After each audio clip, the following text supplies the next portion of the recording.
खोखराમાં બાબા સાહેબ આંબેડકરની પ્રતિમા ખંડિત કરવાના મામલે ખંડિત કરાયેલી જગ્યા પર નવી મૂર્તિ સ્થાપિત કરાઈ। મૂર્તિના અનાવરણ બાદ હાજર લોકોએ ધરણા સમેટ્યા। ગઈકાલે જ ક્રાઇમ બ્રાન્ચે 2 લોકોની ધરપકડ કરી હતી।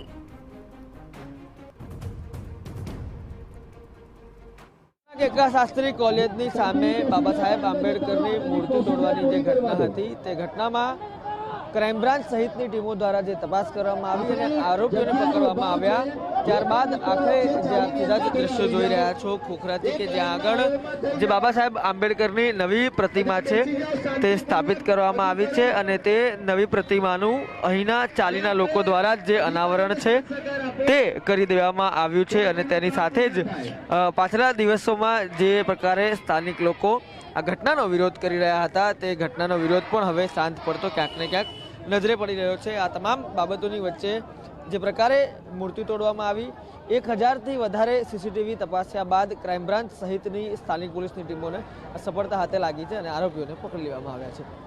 કેમેરા પર્સન અરુણ સોલંકી સાથે રોનક વર્મા, TV9 અમદાવાદ।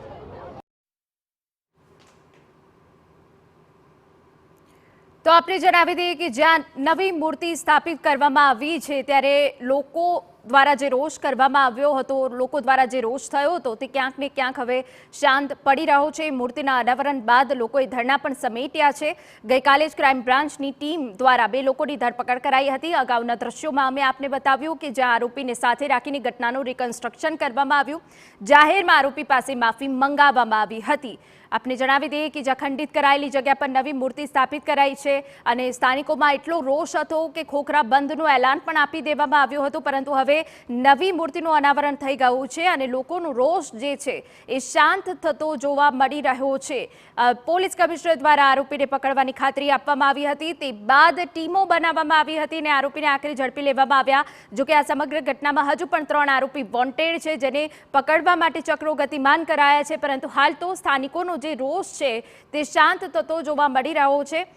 સ્થાનિકો દ્વારા મૂર્તિનું અનાવરણ કરવામાં આવ્યું અને ત્યાં જ આરોપીને લાવીને ઘટનાનું રિકન્સ્ટ્રક્શન કરાયું। તે જગ્યા ઉપર બાબા સાહેબની માફી મંગાવવામાં આવી। અમારી ભૂલ થઈ છે, અમને માફ કરી દો, માફી મંગાવવામાં આવી હતી અને પોલીસે પણ કાયદાનો પાઠ ભણાવ્યો હતો। 2 અલગ અલગ તસવીરો અમે આપને બતાવી રહ્યા છે। પ્રતિમા સ્થાપિત થઈ ચૂકી છે, નવી મૂર્તિનું અનાવરણ કરવામાં આવ્યું અને તે દરમિયાન ધરણા પણ સમેટી લેવામાં આવ્યા છે।